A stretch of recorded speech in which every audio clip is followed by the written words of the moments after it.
Good morning my dear students. अब ये जो वीडियो देखने जा रहे हैं ये जो है आपकी एसएसटी की क्लास है और ये 7th के लिए है और इस चैप्टर का नाम है द ईयर। ईयर मीन्स आप जानते हैं, ईयर मीन्स जो हमारी अर्थ है इसके चारों तरफ जो है ईयर का एक कवरेज होता है या गैस का कवरेज होता है, दैट इज कॉल्ड ईयर। इसको क्या बोलते हैं? ईयर। और ईयर जो होती है इसमें बहुत सारी गैसेस होती हैं, यानी कि इसकी कंपोजिशन। तो सबसे पहले होती है आपकी नाइट्रोजन। कौन सी होती है? नाइट्रोजन। और नाइट्रोजन ये कितने परसेंट होती है? 78% इन द एटमॉस्फेयर। उसके बाद आती है हमारी oxygen.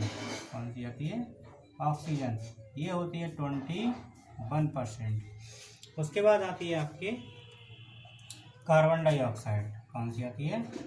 Carbon dioxide. Carbon dioxide आती है, ये होती है आपकी 0.03%।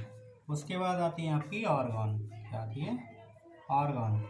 ये आपकी होती है 0.93% होती है। और बाकी जो अदर बची वो आपकी क्या होती हैं? 0.4% में जो है आपकी 0.04% में जो है अदर गैसेस होती हैं। तो आपने ये देखा, ये अलग अलग गैसेस होती हैं। अब हमारा जो एनवायरनमेंट है उसमें इनका सबसे ज़्यादा यानी कि नाइट्रोजन का बहुत अहम रोल होता है। ये किसके लिए होती है? फॉर द फर्टिलाइजेशन या फर्टिलाइजर के लिए। फर्टिलाइजर में इसका जो है बहुत ज़्यादा यूज होता है। जैसे जो हमारी खाद होती है उसमें 46% नाइट्रोजन होती है यूरिया के कट्टे में। तो ये क्रॉप के लिए, एग्रीकल्चर के लिए बहुत ज़्यादा यूजफुल होती है।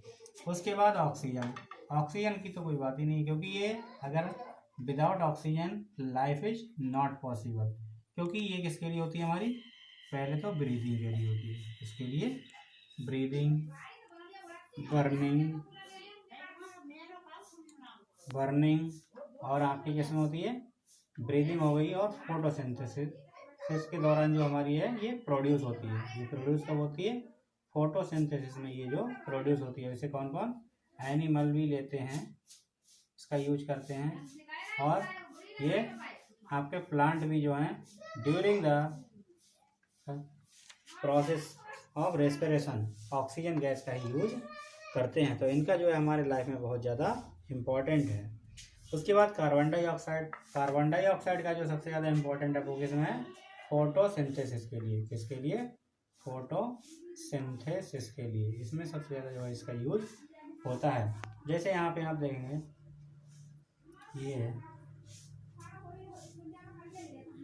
ये आपका क्या है? ट्री है। और यहाँ पे ये आपका मैन है। ये आपका मैन है। तो यहाँ से ये जो है CO2 और ये जो है आपकी CO2 और ये आपकी ऑक्सीजन यानी कि O2। तो जो मैन है वो क्या करता है? CO2 प्लांट को दे देता है, और जो प्लांट है वो O2 यानी ऑक्सीजन किसको देता है? ह्यूमन को या प्लस एनिमल को ये देता है। इस तरीके से जो है हमारे एनवायरनमेंट में क्या रहता है? बैलेंस मेंटेन रहता है। क्या रहता है? बैलेंस मेंटेन रहता है। यानी कि जो ऑक्सीजन होती है वो प्लांट जो है ह्यूमन को, एनिमल को देते हैं, और जो ह्यूमन एनिमल हैं ये दोनों क्या करते हैं? आपकी कार्बन डाइऑक्साइड यानी कि CO2 इसको प्लांट को अप्लाई करते हैं, वो सप्लाई करते हैं, और ये जो है इसका फोटोसिंथेसिस में यूज कर लेता है। उसके आगे आप देखेंगे कि हमारी जो 5 लेयर्स हैं, क्या है? How many layers? 5 लेयर्स हैं। तो जैसे हमारे ये अर्थ है, ठीक, तो इसके ऊपर हमारी जो ये लेयर है, पहली वाली लेयर, जिसको बोलते हैं ट्रोपोस्फीयर। क्या बोलते हैं इसको? ट्रोपोस्फीयर। ट्रोपोस्फीयर बोले यानी कि जो इसकी हाइट है लगभग 13 किलोमीटर है। कितनी है? 13 किलोमीटर तक है। और ये जो पोल होते हैं उन पर ये होती है आपकी 8 किलोमीटर तक। पोल और आपने इक्वेटर पढ़े होंगे उसमें ज्योग्राफी में। तो पोल और इक्वेटर यानी कि जैसे पोल पे ये जो होती है 8 किलोमीटर होती है, और जो हमारी इक्वेटर होती है कहाँ होती है? इक्वेटर पर ये होती है लगभग 10 किलोमीटर। कितनी होती है? 10 किलोमीटर इसकी जो है हाइट होती है on the surface of the earth. उसके बाद जो है इसी में जो आपकी रेनफॉल, इसमें जो प्रोसेस होती है आपकी रेनफॉल है, रेनफॉल है या ह्यूमिड है, ये सब इसी में प्रोसेस होती हैं। ह्यूमिड वगैरह ये सब इसी में होती हैं। और यहाँ पे जैसे ही हम ऊपर की तरफ बढ़ते हैं तो ये हमारा टेम्परेचर है वो डिक्रीज होता है, यानी कि 165 अगर हम मीटर ऊपर बढ़ते हैं, कितना बढ़ते हैं 165 ऊपर बढ़ते हैं तो हमारा 1 डिग्री सेल्सियस जो है टेम्परेचर कम होता चला जाता है। इसीलिए जो है हमारे माउंटेन होते हैं वहाँ पे थोड़ी फ्रेश एयर आती है। कैसी आती है? फ्रेश या हम कहें कूल एयर आती है। फ्रेश या कूल एयर हमें प्राप्त होती है कहाँ पे? माउंटेन पे। ठीक है, इसके ऊपर आप दूसरी लेयर देखेंगे, ये आपकी है स्ट्रेटोस्फीयर। क्या है ये? स्ट्रेटोस्फीयर। स्ट्रेटोस्फीयर में आप ये इसकी जो ऊंचाई होती है वो आपकी जो होती है लगभग ये होती है 50 किलोमीटर तक। ये जो हाइट है आपकी कब कितनी होती है? 50 किलोमीटर तक होती है, यानी कि और इसमें जो है आपके जेट प्लेन ये सब जो है इसी में उड़ते हैं। इसकी भी एक अपनी एक अच्छी क्वालिटी है। ये कितनी होती है? लगभग 50 किलोमीटर तक इसकी जो हाइट है वो कितनी है? 50 किलोमीटर है। उसके बाद आती है आपकी नेक्स्ट लेयर है, दैट इज योर मेसोस्फीयर। इसका नाम क्या है? मेसोस्फीयर। इसकी जो हाइट होती है वो आपकी देखिए कितनी होती है? ये होती है आपकी मेसोस्फीयर की जो हाइट है वो लगभग 50 से 80 किलोमीटर तक होती है। ये कितनी होती है? 50 से 80 किलोमीटर, यानी 50 से ऊपर जब बढ़े तो ये आपकी 80 किलोमीटर होती है। ठीक है, तो इसमें जो है ज़्यादा इम्पोर्टेंट नहीं होता है, लेकिन इसमें भी जो है कुछ क्वांटिटी जो है ऑक्सीजन की पाई जाती है। इसीलिए जो आपके एस्ट्रोनॉमर्स होते हैं ये अपने साथ ऑक्सीजन सिलेंडर लेके जाते हैं, क्योंकि यहाँ पे जो है ऑक्सीजन की क्वांटिटी कम हो जाती है, इसलिए जो है आपका प्रेशर कम हो जाता है। उसके बाद आती है आपकी थर्मोस्फीयर। कौन सी है आपकी? थर्मोस्फीयर में आप देखेंगे इसकी जो हाइट होती है लगभग वो 400 किलोमीटर तक होती है। How much? 400 किलोमीटर तक ये होती है। और इसमें भी जो है आपके आयन पाए जाते हैं। क्या पाए जाते हैं? इसमें जो है आयन जो है बहुत ज़्यादा क्वांटिटी में पाए जाते हैं। इसी में जो नेचुरल घटना होती है, थंडरिंग वगैरह, लाइटनिंग वगैरह, वो यहीं पर होती है। उसके सबसे लास्ट में होता है आपका एक्सोस्फीयर, यानी थर्मोस्फीयर के ऊपर अगर हम पहुंचेंगे तो ये आपका कौन सा आ जाएगा? एक्सोस्फीयर। एक्सोस्फीयर बोले तो इसकी जो हाइट होती है वो सबसे ज़्यादा होती है, और यहाँ पे जो है टेम्परेचर भी बहुत ज़्यादा पाया जाता है। तो आप देखेंगे इसकी जो हाइट होती है लगभग 500 से ऊपर, यानी कि 500 से 1500 से 1000 किलोमीटर तक इसकी हाइट होती है। और यहाँ का जो टेम्परेचर होता है वो बहुत ही ज़्यादा होता है, यानी कि 300 डिग्री सेल्सियस से लेके 300 डिग्री सेल्सियस लेके ये आपका 1650 यानी कि 1650 डिग्री सेंटीग्रेड तक ये जो है इसका टेम्परेचर होता है। फिर उसके बाद आप लोग वेदर और क्लाइमेट तो जानते ही हैं। ठीक, तो वेदर का मतलब एक पर्टिकुलर प्लेस पे वहाँ की कंडीशन की ठंडा है, गर्म है, ये कैसा? That is your weather. सुबह में ठंडा था, दोपहर में गर्म हो गया, ये वेदर है। और क्लाइमेट क्या होता है? जैसे एक पार्टिकुलर टाइम का, जैसे उन सब का हम कह सकते हैं कि सम या average of the weather, that is called your climate. तो क्लाइमेट जैसे अभी कौन सा हमारा? विंटर, यानी थोड़ी गर्मी है, तो ये हमारा क्लाइमेट है। ठीक है, तो आपने अभी इसमें कंपोजिशन देखा, उसकी बहुत सारी लेयर्स को देखा। आगे आप देखेंगे विंड। क्या है आपकी? विंड से पहले एक और आपका है टेम्परेचर। तो टेम्परेचर क्या है? Temperature is the temperature. क्या है? Temperature. What is temperature? Temperature is a measure of warm और हीट। हम कह सकते हैं कि temperature is a measure of heat, cool और हॉट, यानी कि measure of cool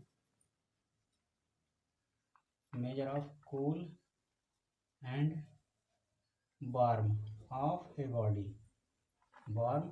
a body, it is called temperature. और इसको मेजर किस में करा जाता है? आपके डिग्री सेल्सियस में और फ़ारेनहाइट में जो है इसको मेजर किया जाता है, जो हमारा। और इसका डिवाइस होता है दैट इज योर थर्मामीटर। क्या होता है? थर्मामीटर। इसका जो है यूज करा जाता है, और इसमें जो मेजर करा जाता है वो किसका? फ़ारेनहाइट में मेजर करा जाता है। ठीक, तो इसमें बस इतना ही है और ज़्यादा कुछ नहीं है। थर्मामीटर और रेंज ऑफ टेम्परेचर, ये सब इसमें होता है। उसके बाद आप देखेंगे air pressure at atmospheric pressure. तो आपने देखा होगा जैसे ये हमारी क्या है, अर्थ है, ये इसका नॉर्थ पोल है, ये इसका साउथ पोल है। टेम्परेचर अराउंड द वर्ल्ड यानी air pressure atmospheric pressure on the world. तो ये वर्ल्ड में इसकी जो बेल्ट होती है उन्हें हमें देखना है। तो ये देखिए यानी कि 5 डिग्री नॉर्थ साउथ और 5 डिग्री नॉर्थ, ये आपकी क्या है, इक्वेटर है। क्या है ये, इक्वेटर। तो 5 डिग्री अबव और 5 डिग्री बिलो। यहाँ पे जो रेज होती हैं वो डायरेक्टली फॉल करती हैं, इसलिए यहाँ पे क्या होता है, टेम्परेचर सबसे ज़्यादा होता है। और जब ये इधर की तरफ बढ़ता है तो इसको ये जो टेम्परेचर है वो कम होता चला जाता है, यानी कि जैसे हीट कम होती है तो टेम्परेचर कम होता चला जाता है। और 5 डिग्री नॉर्थ 5 डिग्री साउथ, इसी को बोलते हैं क्या, डोल्ड्रम। क्या बोलते हैं, डोल्ड्रम। डोल्ड्रम का मतलब rays of sun fall at 5 degree north 5 degree south above the equator, it is called doldrum position. ठीक है। तो प्रेशर को नापने के लिए भी डिवाइस होते हैं। तो सबसे पहला होता है बैरोमीटर। क्या होता है, बैरोमीटर, यानी कि बैरोमीटर के द्वारा जो है हम प्रेशर को मेजर करते हैं। किसके द्वारा, बैरोमीटर द्वारा। एक और होता है aneroid. Aneroid barometer is the convenient petrol, यानी कि एनेरॉइड होता है जो आपका एनेरॉइड, इसका जो यूज होता है ये भी प्रेशर के लिए, लेकिन ये कैसा होता है आपका, पोर्टेबल होता है, यानी एक प्लेस से दूसरे प्लेस पे आप आसानी से इसको ले जा सकते हैं। ठीक है, तो आपने ये देख लिया। फिर इसके ऊपर जैसे ही बढ़ते हैं आपके ट्रॉपिक ऑफ कैंसर आ जाती है। क्या आ जाती है, कैंसर, ट्रॉपिक ऑफ कैंसर। और नीचे होती है आपकी ट्रॉपिक ऑफ कैप्रिकॉर्न। कौन सी होती है, कैप्रिकॉर्न, ये जो है। तो यहाँ पे जैसे और बढ़ता जाता है तो टेम्परेचर यहाँ पे और भी लो होता चला जाता है। क्या होता चला जाता है, लो होता चला जाता है, यहाँ पे आपका और भी लो होता चला जाता है। उसके बाद और हम बढ़ेंगे यहाँ पे तो आ जाएगा आपका आर्कटिक सर्कल। क्या आ जाएगा, आर्कटिक सर्कल। और इधर जब बढ़ेंगे तो आपका आ जाएगा अंटार्कटिक सर्कल। यहाँ पे तो टेम्परेचर और भी ज़्यादा लो होता चला जाता है, और जब पोल पे पहुँचेंगे तो यहाँ पे बिल्कुल कूल होता चला जाता है। यहाँ पे जो है बर्फ़ की चट्टानें पाई जाती हैं। तो ये सारे आपने देख लिए। उसके बाद है आपका विंड। क्या है आपका, विंड है। तो विंड में आप देखेंगे जैसे कि विंड आप जानते हैं, इस विंड के भी जो है आपके टाइप हैं। क्या है, टाइप हैं। तो टाइप्स ऑफ विंड, तो यहाँ पे विंड इसके टाइप्स, क्या चीज़, टाइप्स।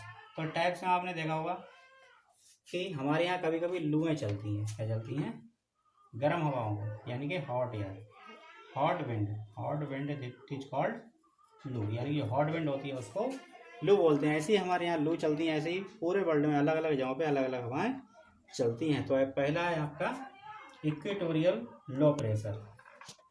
ये तो आपका पहला है आपका परमानेंट